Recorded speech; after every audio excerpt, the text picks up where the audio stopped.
दोस्तों, अगर एक तेल बेचने वाली साधारण कंपनी को अजीम प्रेमजी विश्व प्रसिद्ध आईटी कंपनी बना सकता है तो कुछ भी हो सकता है।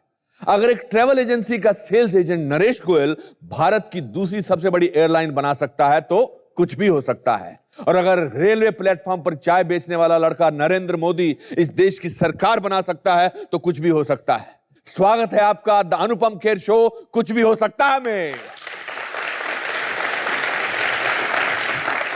दोस्तों, शो के शुरुआत में मैं हमेशा उन लोगों का नाम लेता हूं जिनकी जिंदगी की उपलब्धि हमारे लिए एक प्रेरणा है। और देखा जाए तो हर उस व्यक्ति की शुरुआती जिंदगी बहुत साधारण रही है। इन्होंने कुछ ऐसे ठोस निर्णय लिए जिनकी वजह से एक कामयाबी की सीढ़ी चढ़ते रहे। ऐसे निर्णय लेने का साहस एक बुलंद रवैये यानी एटीट्यूड से आता है। मेरी जिंदगी का रवैया हमेशा बहुत सादगी भरा रहा है, लेकिन मेरे जीवन में भी एक ऐसा समय आया जब मेरा गुरूर, मेरा अहंकार बन चुका था। 90 के दशक में मैं अपने कैरियर की बुलंदियों को छू रहा था। उस जमाने में जावेद अख्तर साहब का एक जुमला था कि you can not make Hindi film without two things, film रॉस्टॉक एंड अनुपम खेर। मेरा मानना था कि अगर मैं फिल्मों में कामयाब हो सकता हूं तो मैं टीवी पर भी राज कर सकता हूं। उस अहंकारी सोच के चलते मैंने अपने सारे पैसे लगा दिए और वही हुआ जिसका डर था। मैं ऑलमोस्ट बैंकरप्ट हो गया। अपने घर के अलावा मेरे पास एक नया पैसा नहीं था, लेकिन मैं समझ गया कि इस प्रलय का मकसद मेरे अहंकार को मारना था। और यहां से मैंने एक नए रवैये के साथ अपना जीवन शुरू किया और आज मैं उस मुकाम पर हूं जो सिर्फ एक सपना सा लगता है। इसीलिए तो मैं हमेशा कहता हूं दोस्तों कि लाइफ में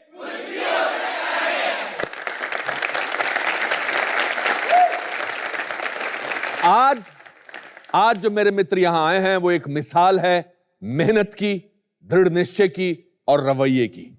इनकी जिंदगी में अहंकार की कोई परिभाषा ही नहीं है। इन्होंने हमेशा अपने आप को विवादों से दूर रखा। आम आदमी के असली हीरो, द खिलाड़ी of the Hindi film industry, please welcome superstar Akshay Kumar.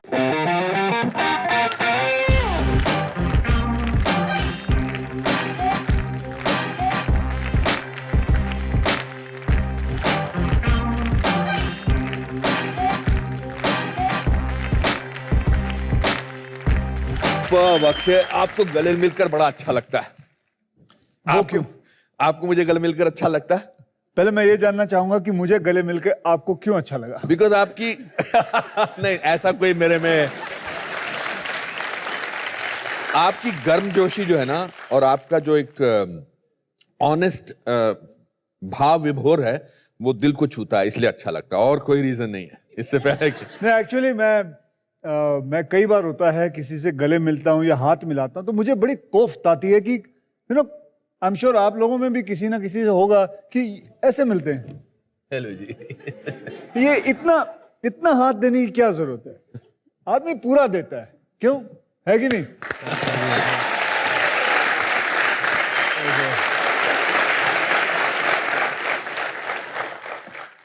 आप हर चीज शिद्दत से करते हो और मुझे वो बहुत अच्छा लगता है। मैंने आपके साथ 16 फिल्में की हैं। आपने पिछले 22 साल में कम से कम 120 फिल्में की हैं और उससे पहले आपने बहुत कुछ किया, बहुत सारे पापड़ बेले हैं। आपका बावर्ची होना, कुक होना तो शायद सबको पता है, लेकिन मैंने पता किया है कि आप बांग्लादेश में भी काम करते थे, ढाका में जी। आप कैलकाटा में भी काम करते थे और आप मोहम्मद अली रोड पर कुंदन की ज्वेलरी भी बेचते थे। दिल्ली से लेके आता था, वहां बेचता था। उन दिनों के बारे में बताइए। देखिए, बैंकॉक के बारे में तो बहुत सारे लोगों को पता है। सर, ऐसा है कि आपने पढ़ाई की, कितनी पढ़ाई की आपने?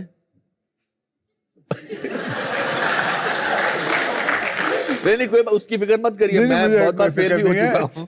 मैं एक गलत एग्जाम्पल नहीं देना चाहता लोगों को कि पढ़ना मेरे हिसाब से बहुत बहुत अच्छी बात है, लेकिन कम से कम इतना पढ़ लेना चाहिए कि इंग्लिश आती है, हिंदी आती है, 2 दूनी 4 आता है, हिस्ट्री के बारे में पता होना चाहिए, दुनिया गोल है ये पता होनी चाहिए, ये सारी चीजें पता होनी चाहिए, इतना पढ़ लेना चाहिए। अच्छा। मैं उतना पढ़ लिया था। अच्छा। उससे आगे नहीं पढ़ पाया। अच्छा। क्योंकि मुझे इतना शौक नहीं था पढ़ाई का। अच्छा। मैं किताबों को देखता था, मुझे नींद आ जाती थी। अच्छा। पता नहीं क्या था। और एक अच्छी बात भी थी कि जब सोना होता तो किताब पढ़ लेता था। अच्छा। एक पन्ना पढ़ते ही नींद आ जाती। तो लेकिन my father used to always tell me, Akshay बेटा इतना पढ़ लेना कि ताकि कभी किसी के सामने खड़ा हो तो बात कर सके। हाँ। मेरी फादर की इच्छा थी कि मैं पढ़ूं, बहुत पढ़ूं। और मेरे फादर लेकिन ये भी जानते थे, मैं कहता हूं मेरे फादर जैसा सबको फादर मिले। मैं इतनी बड़ी बात कह रहा हूं क्योंकि उन्होंने मुझे हमेशा समझते थे। वो जानते थे कि मुझे स्पोर्ट्स में दिलचस्पी है। ठीक है बेटा, तू जितना पढ़ना है तू उतना पढ़, लेकिन स्पोर्ट्स में करना है ना, मैं तेरे साथ हूं। मेरे साथ वॉलीबॉल खेलने चलते थे। किसी के भी पिताजी आते नहीं थे देखने, लेकिन मेरे फादर हमेशा रहते थे। He used to act like a water boy. वाह। मतलब सबके लिए पानी लेके जाना, ऑपोजिट टीम वाले को भी पानी पिलाते थे। तो मतलब आज मैं समझता हूं मेरे अंदर अगर स्पोर्ट्स के लिए इतना जज्बा है, इतना प्यार है, तो उन्हीं की वजह से है, क्योंकि उन्होंने मुझे कभी रोका नहीं, किसी बात पे टोका नहीं। ये अगर वो चाहते तो मुझे कहते पढ़ाई के अंदर घुस, और मेरा दिमाग इतना नहीं था, मैं नहीं इतना पढ़ सकता था, मुझे नहीं मजा आता था पढ़ने में इतना। ठीक है, मैंने उतना पढ़ लिया, मैंने 12वीं कर ली, बस उसके बाद मैं नहीं पढ़ पाया। मुझे स्पोर्ट्स स्पोर्ट्स स्पोर्ट्स, सारा दिन खेलना, सारा दिन खेलना, सारा दिन खेलना। And that part my father understood it very well.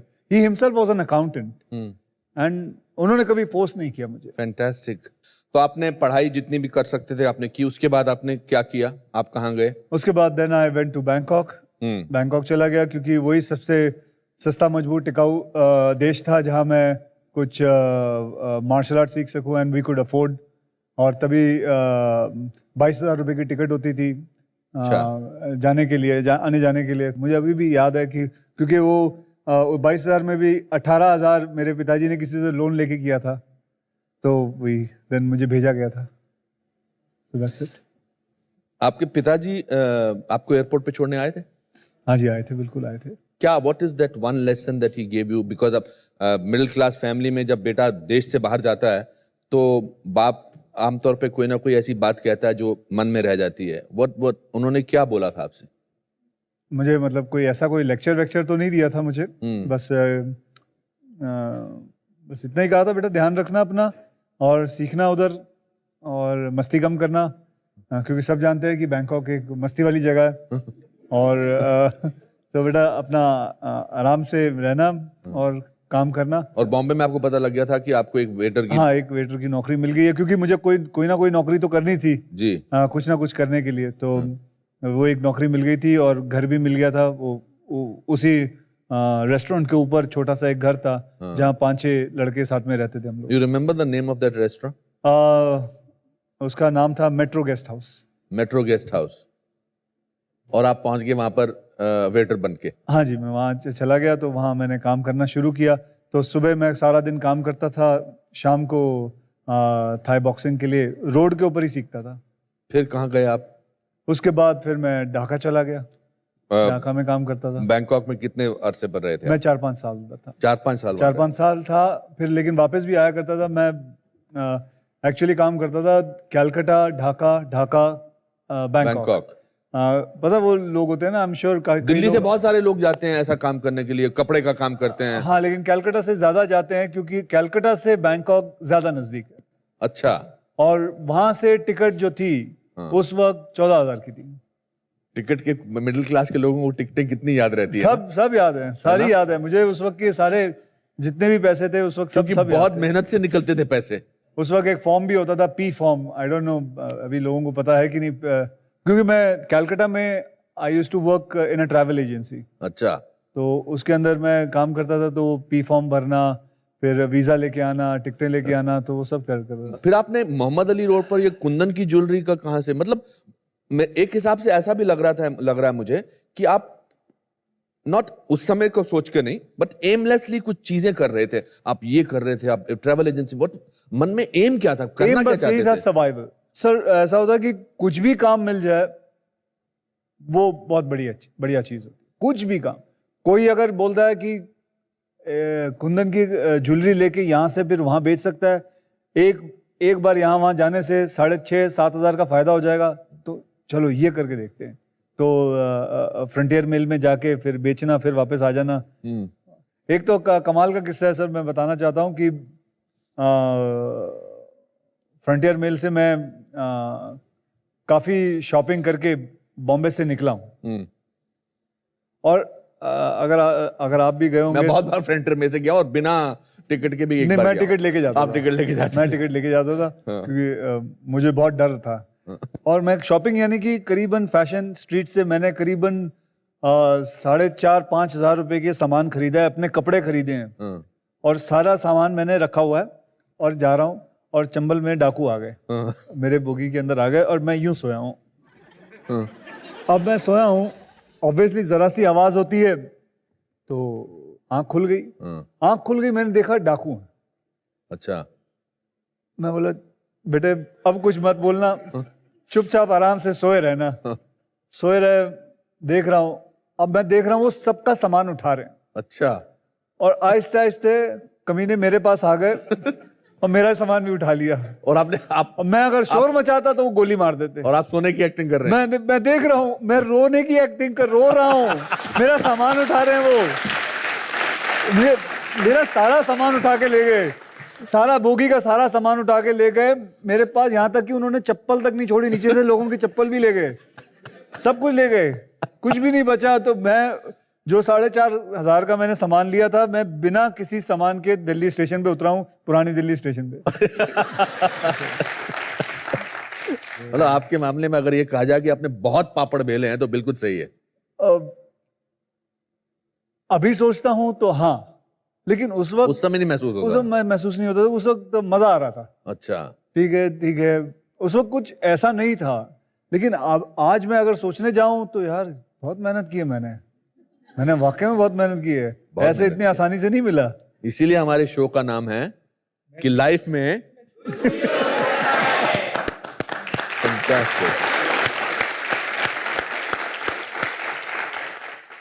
पर एक असाइनमेंट मिला आपको, एक एसी एयर कंडीशन का, उसके सामने कुछ आपने पोज करके एक हाँ 2 घंटे 2.5 घंटे यहाँ वहाँ देखी और एक 4,500 मॉडल आई, वो बैठी मेरे पास, ऐसे ही फर्नीचर था। अच्छा, ऐसे बैठी आके फिर वो लेट गई। हाँ, तो मतलब आपकी गोद में लेट हाँ गई। गोद में लेट गई और अच्छा, फिर पोज आपके था। साथ तो नहीं लेटी ना? नहीं साथ में लेटती तो क्या पोज ही तो करना था। हाँ मैं समझ गया। यार तो फिर यहाँ देखो, लड़की को देखो, प्यार से देखो, और बढ़िया बात है। तब मैं 6,000 रुपये कमाता था। फिर उसके बाद ये सब 2-2.5 घंटे यहाँ वो देख के उन्होंने 21,000 का चेक दे दिया। तो अच्छा। मैं कहा ये तो सबसे बढ़िया काम है, ये बेस्ट काम है। फिर आपको लगा कि इसमें फोटो खिंचानी है। हाँ फिर आपको लगा कि फोटो खिंचाना बेस्ट काम है। फोटो खिंचाओ, हाँ अच्छी सी लड़की आके बैठ जाएगी, हाँ एसी का रूम रहेगा, बस सेहत बनाओ। हाँ उन्होंने कहा था कि सेहत बना के रखना, हाँ। तोन वोन निकलनी नहीं चाहिए, सेहत बना के रखो बस।